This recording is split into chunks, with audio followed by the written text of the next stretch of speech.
Hello and welcome back to another tutorial. In this tutorial I'm going to show you how to make a realistic water with the standard renderer that comes with 3ds Max. So you should be able to do this with any version of 3ds Max, even the older versions. Let's get started. So this will be the about same result that you should get. Reflections and things you can see through slightly. So to start off with, this will be the end result for the water. So start off with, if you're gonna use a imported world, which I've done, I've scaled this up 3000 by 3000 by 3000. So if you want to select, because of the way we're going to do it, it's going to be displacing the mesh, so it's going to be the mesh that's actually moving and not just the material. It would be best to only use it in places you're going to want to use it. So if you're never going to be looking in a certain direction, it's better not to use this for that bit, because it just increases render time. So we'll ignore this bit, so I'm just going to leave that there. So after you've imported it, select it, do what I showed you in the other one, delete all the unnecessary bits underneath it,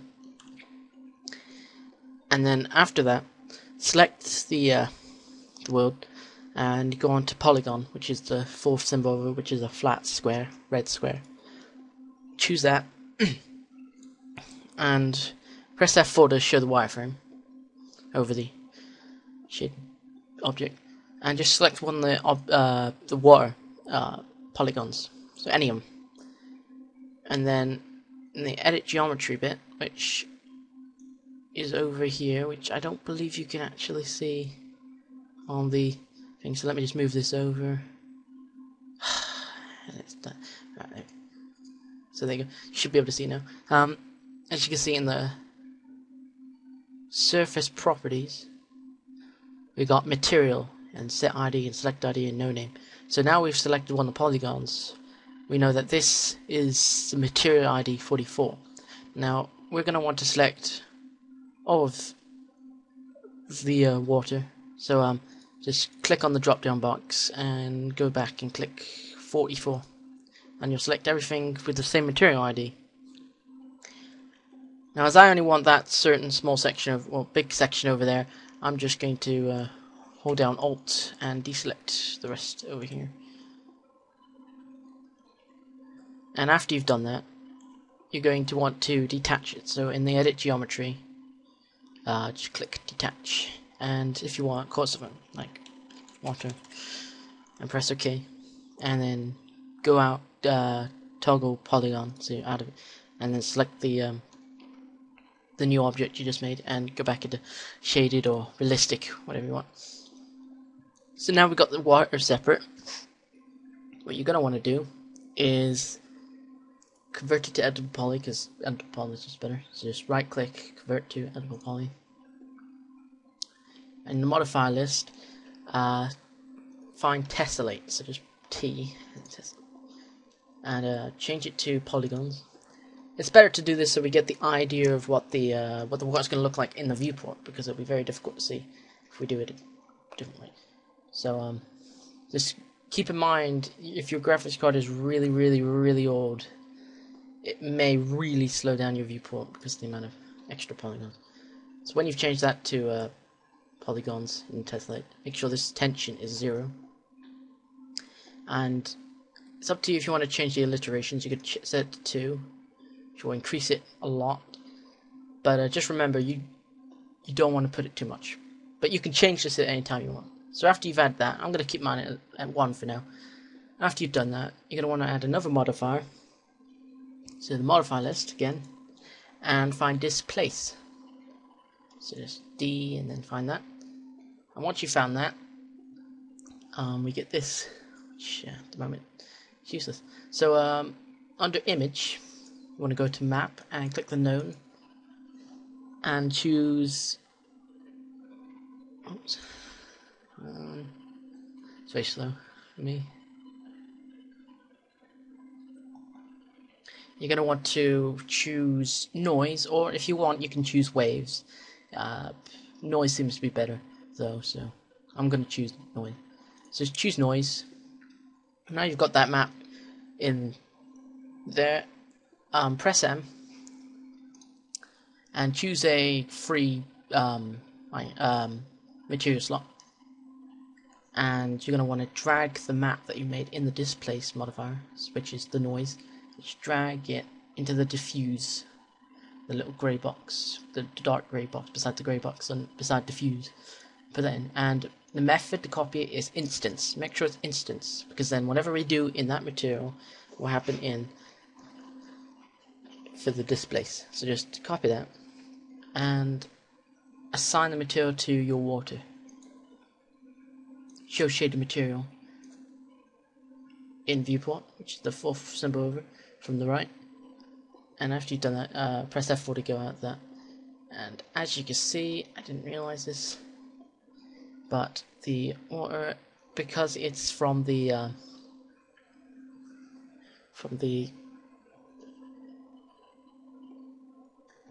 Minecraft import, it's set to be blocks wise. So to change this, we're going to want to go into modifier list and find UV map. Add that. Now I'd recommend putting that under tessellate, so just drag that under tessellate. And you're going to want to pretty much just leave it at that if you want.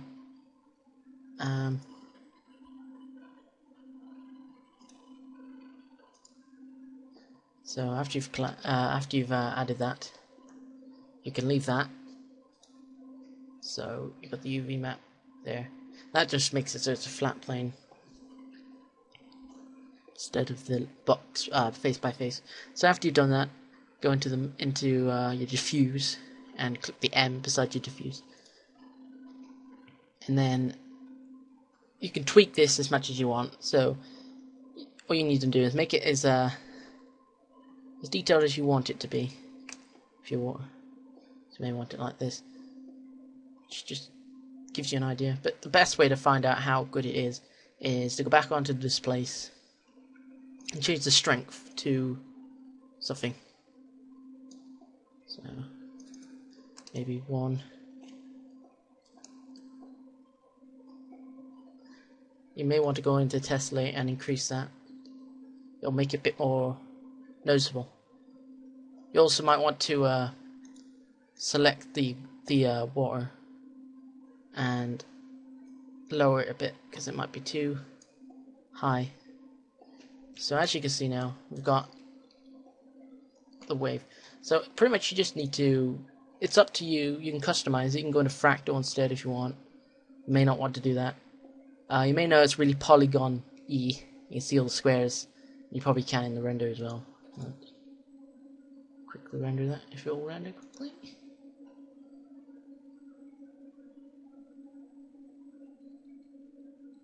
So yeah, you can see that it looks like there's the squares, but we'll fix that later.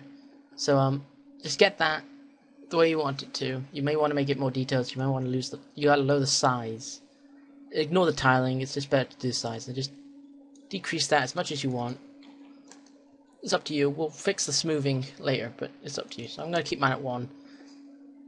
You can also change the strength in the displace. So it'd be higher waves, low waves. You may want it really calm, so you could just have 0.1, but that's pretty much noticeable. So 0.5. I'm just going to keep mine at 1. So after you've done that, you've pretty much got your water complete. But you're probably going to want to make it animate as well. So to do that, you've got this phase bit. So for mine, I'm just going to do it from 0 to 100, but you're going to have to add more to the phase depending on how many more frames you got. So all you need to do is change the timeline to 100, turn on auto key, and with the phase, change that to something like 2. So now over the 100 frames, it's going to change.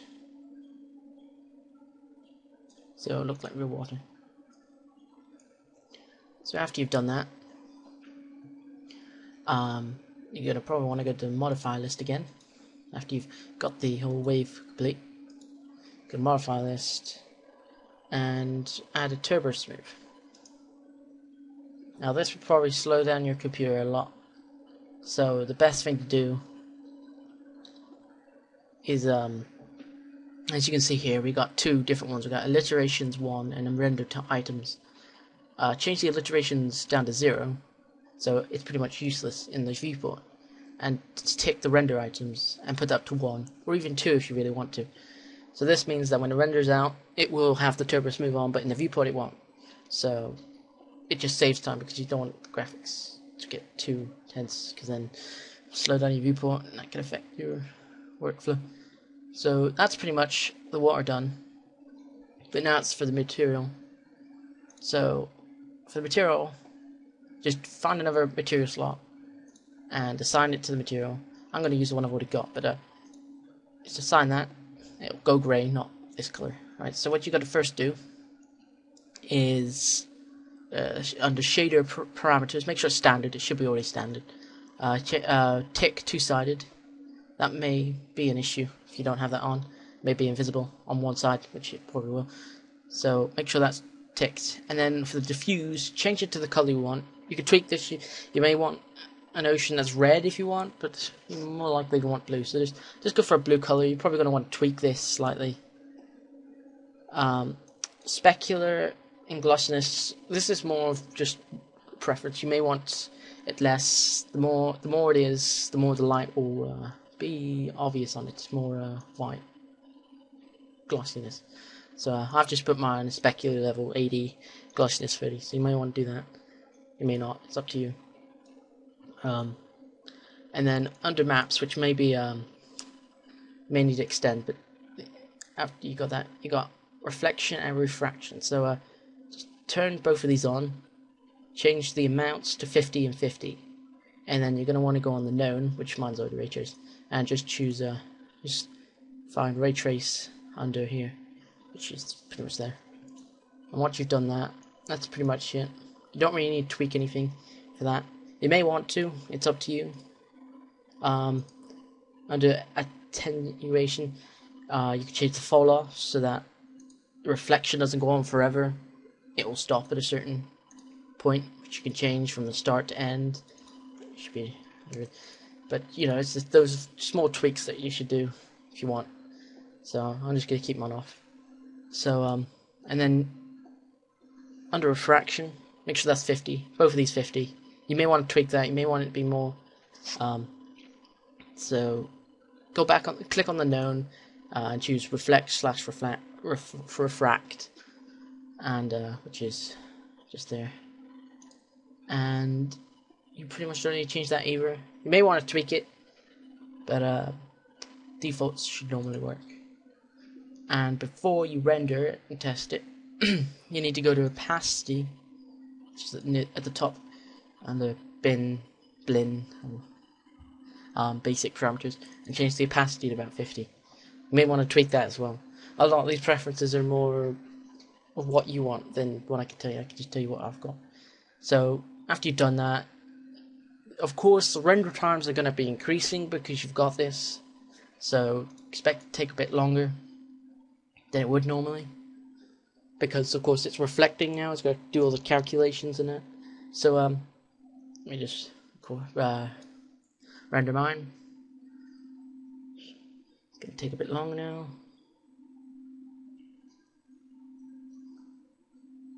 It's probably take a lot longer for a few of you who are watching this, because I've got 3.2 gigahertz, I guess. So yeah, it'll take a while to calculate. Hopefully it will. Yes, it would be annoying if it didn't. So it's going to take a bit longer. If you have this,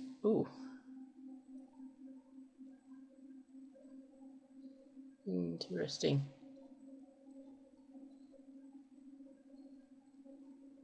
So that looks of it. Mine's turned out brown. some reason. As you can see, it reflects sides. And why is that? Ah, right, yes. That's because of the ground. So, as it's reflecting underneath it, it's reflecting what's underneath it as well. So, you may want to increase the opacity a bit if you don't want to get rid of things underneath it, and lower the refract by something like 30, and hopefully that will fix it. And if it doesn't, you should probably turn off refract possibly, or delete the ground underneath it. Hopefully this will fix it.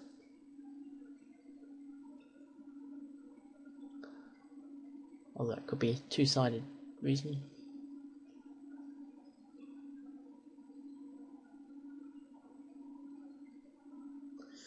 Shouldn't take too long.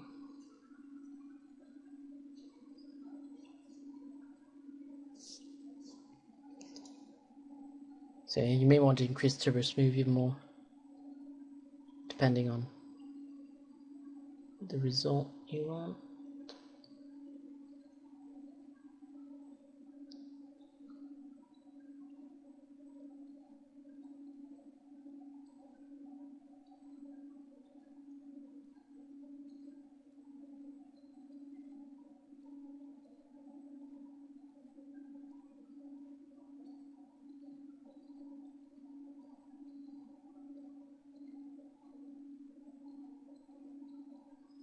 So yeah, you may want to tweak that.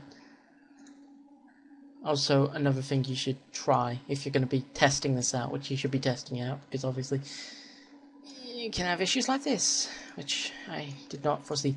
So you got this area to render, which should be in the corner. Turning that on means it will only render what's in that little box you just created, which is very helpful if you don't want to render the entire thing just to test something. So pretty much you can just do that, and you can do tweaks much quicker. So go to off two-sided just to see if that's the issue, but I bet it isn't. The render time should be quicker, hopefully. Maybe.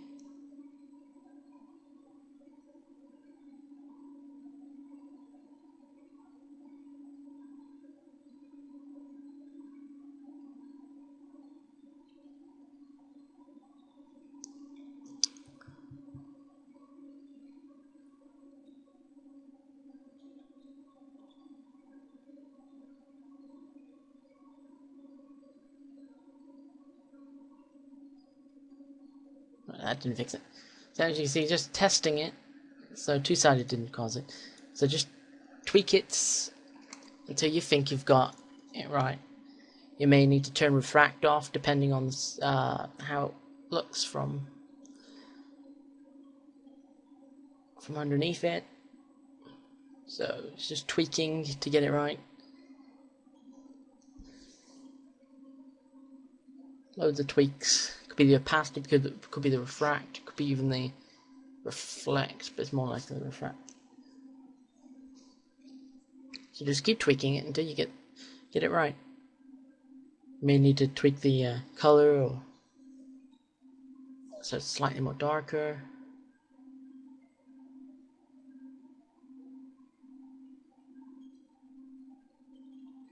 So that's more like it.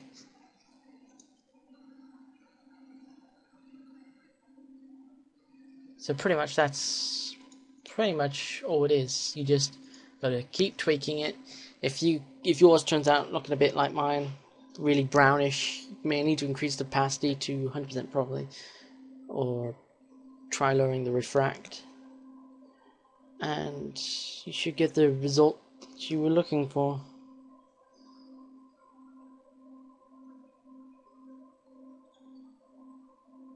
But just remember, this is the standard. There is probably better ways of getting nicer looking water by using Mental Ray, which in the newer versions of 3ds Max now has it automatically installed as a added on renderer. But if you're using an older version, I think it's under about 2010 or older, you won't have that. So this is pretty much the solution for that. But if you're looking for Metal Ray, if you're going to be using Metal Ray, you can probably do it a different way, and I might do a tutorial on that as well. So as you can see, it's better. So just tweak the color as well. So that's pretty much it for this tutorial. Let's render this in the background now. Don't forget to like if you liked it. If you didn't like it, dislike it. If there's any questions, leave a comment and I will try and answer it. I know I was supposed to do a tutorial on the chicken next, but if I do I was trying to do realistic water with a standard anyway, so if I do a tutorial on that when I have the chance. So next one should be the chicken. Definitely chicken. So yeah. So thanks for watching.